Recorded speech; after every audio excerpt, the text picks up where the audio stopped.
How's it going, everyone? Welcome back to another video. This is a quick one. So recently I put a few polls out there on certain social media platforms and particular pages and groups that I'm on, based on doing certain reviews on items I own for outdoors and wilderness living skills and bushcraft and survival, all those sort of things, including, you know, my watercraft, doing canoeing and so on, and backpacking, etc. So I've made it, you know, obviously I've been very honest about reviews. It's not something I'm a fan of doing because I don't get endorsed by these companies, and I don't feel the need to do any reviews unless someone, I suppose, were paying me for that.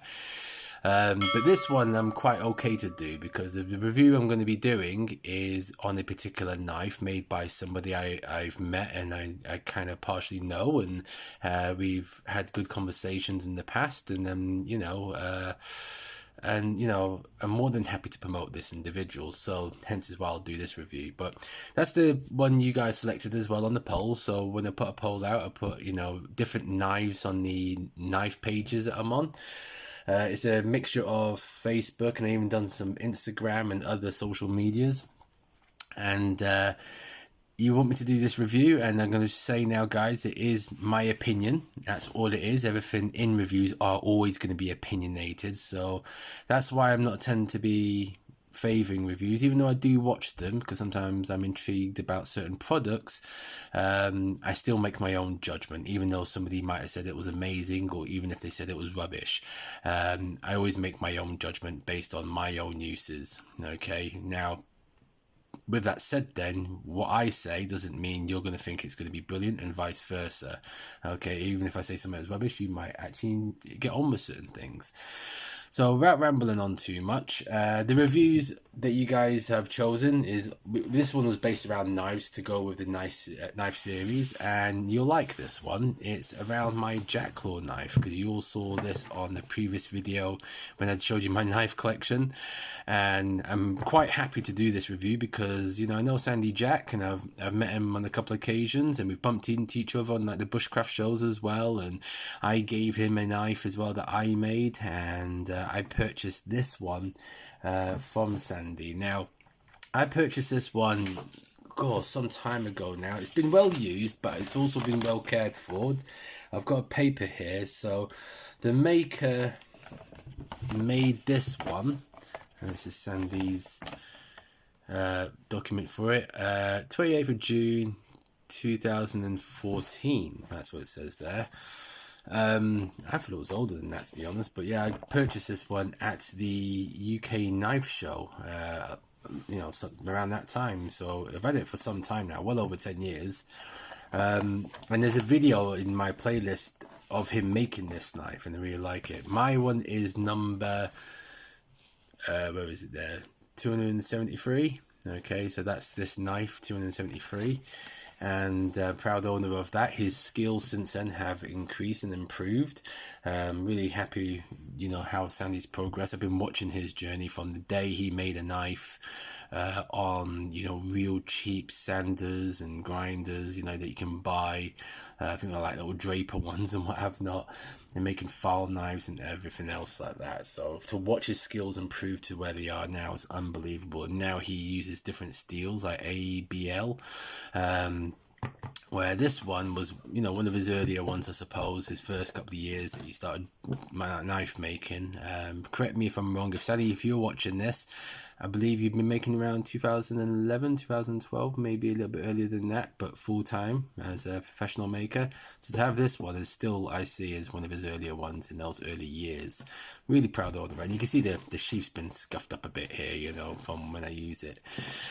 I use this one, you know, it's not one of my main uses because I do really like this knife, and it's an expensive knife, and I do use this one occasionally, so it comes out on special trips. This is like my special excursion. So if I'm going into the forest for a number of days, or if it's a particular type of excursion. The first time I paddled the Speyside Way, it's the River Spey, not the hike. this is the knife I took with me then, and I've taken this to Loch Marie, and I've taken it to other forests around the country, Dartmoor and places like that. So anywhere time I go somewhere special, a little bit away from home, this is the knife I bring. Okay, so this is like my travel away from my local area knife, and it's a real gem, it really is. So firstly, the sheath. Sandy makes his own sheath. There's the Jacklore stamp in there, and it's got yellow stitches here, so using yellow thread, and yeah, he does this cool little burnish and sort of colouring there. Very well made. It's stood up really well. I've used this quite a lot, guys, because obviously I do a lot of traveling around, and that's his finger.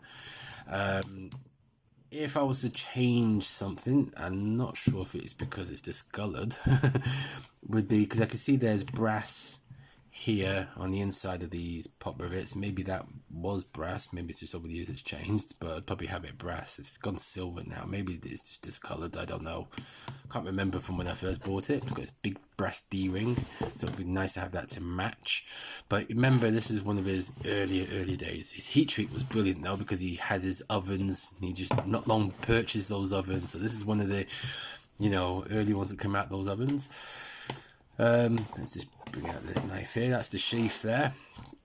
You can see it's well cared for. I haven't sharpened it as often as I needed to because it's held its edge really well. This knife tends to just go straight on the strops, okay, most of the time. Very, very rare that I have to sharpen this knife. It's really, really good quality. It's a 3mm thick blade. Okay, and it's 01 tool steel. I do favour that steel quite often with my knives. I used it to myself when I'm done knife making, and I've heat treated 01. Very forgiving steel to heat treat. However, it's more complex than people think because there is a lot of soaking process. He uses a single bevel grind, other known as a Scandinavian grind.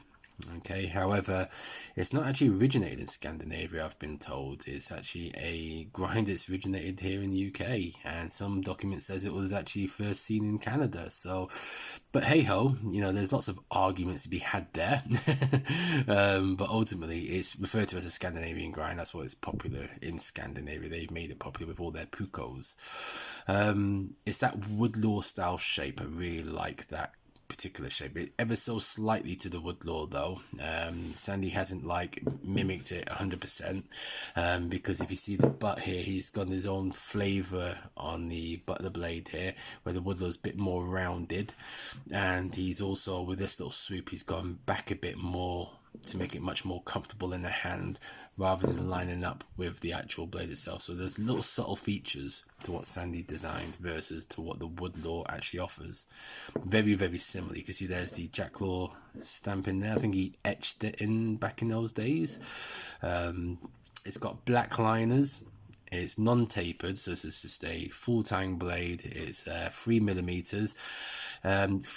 Between 3 and 4mm I always find as a sweet spot when it comes to knives, and you can see this amazing contouring. Now recently it started getting a bit dry, this handle and stuff like that, so I gave it a polish and another little very, very light sand with very, very high grit paper to give it a nice smooth feel. And again, it was getting really, I don't know what happened, I'm not sure if this is when he was stabilizing the handles, you know, the wood for the handles at this time, because I know he was going through a journey.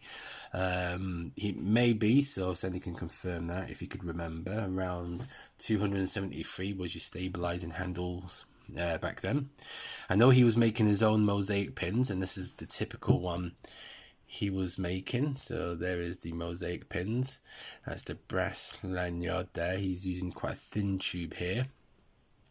You know, you can still see certain imperfections, but it's still, for me, brilliant knife. Awesome. I mean, look at that shaping. The handle material was maple, and it was purchased at the UK knife show. I can't remember the year. It might have been actually 2014. And because he had not long made this, so yeah, that kind of makes sense. It would have been around that time, and that was his first one he ever attended. He had a little stall next to a guy called Lee. I forget what his LT Rights. No, is it LT Rights? No, I'm thinking of another brand there. Anyways, there was a guy called Lee who was next to him, and I heard on, obviously, YouTube, Lee passed away. He had an accident in his workshop or something. You know, maybe I've butchered that story, but yeah, it's a real shame because he was a very talented maker, and I saw his knives and they're really well made. But this is my Jacklore, so that is going to be all I can really say about it. I mean, it is sharp as it comes. I mean, let's see if I can get some hairs off myself here. So you can see there quite a lot of hair just coming off. It is razor sharp. I keep this real sharp, like all my knives, guys, and so I should. You know, your knife, I think there was a little quote from Ray Major, your knife is your life. You can see it's been used. It's got some scratches on it. I don't like pitting on my knives. I know some people don't mind it. Certain knives, my cheaper knives, I couldn't care about pitting, but my good high quality ones, I really take care of them. I make sure they're oiled, and you'll see, you know, some tarnish sort of marks. I'm not sure if the camera's picking it up, but you know, just sort of not rust, but just, I suppose, where the oils and my hands have been. But I do clean it up. I do polish them as well. You can see some scratch lines where Sandy was sanding at a time. His sanding has improved since, so it's to a satin finish, which is still nice. I really like that. But that's my Jacklore, guys. So that is going to be my review on this knife, and there you have it. It is right up there on my top favorites. I love this knife. I'll never part with it, so please don't comment saying, can I buy it off you? The answer is no. Okay, you cannot buy this knife off me. This is one of my users. It does get used, and you'll see it in videos in the future. If there's anything else you want to see, guys, if there's any other knives, I know there was a few requests on the more modern BPS B1 knife. Obviously I have two of them, one in stainless and one in carbon. And if you want me to do a tabletop review like this, let me know in the comment section. I'll be more than happy to do that, because I know there was quite a few requests for that one. The poll I put out there was for a tabletop review, just to point that out, guys. I will do an extension to this at some point, where next time I take this knife out, I'll do it how it performs, a performance review for you guys. So show you how well it carves and how well it feather sticks and splits wood and prepares all my camp crafts that I need. And I'll be using this knife, and what I'll do is, just rather than saying this is a knife review, I'll just be doing some carbon tasks, and I'll use my Jacklore to show you how well that does. If that's something you want to see in the future, let me know. And guys, thank you for watching this video, and thank you for your support on my channel, and thank you for participating in the polls. I will put more out there for you. I know you guys really want to see your reviews. So yeah, this is my very first review, and let me know what you think, and I'll see you in the next video. Take care, guys. So if you've enjoyed today's video, please give me a thumbs up, like and subscribe. Thank you.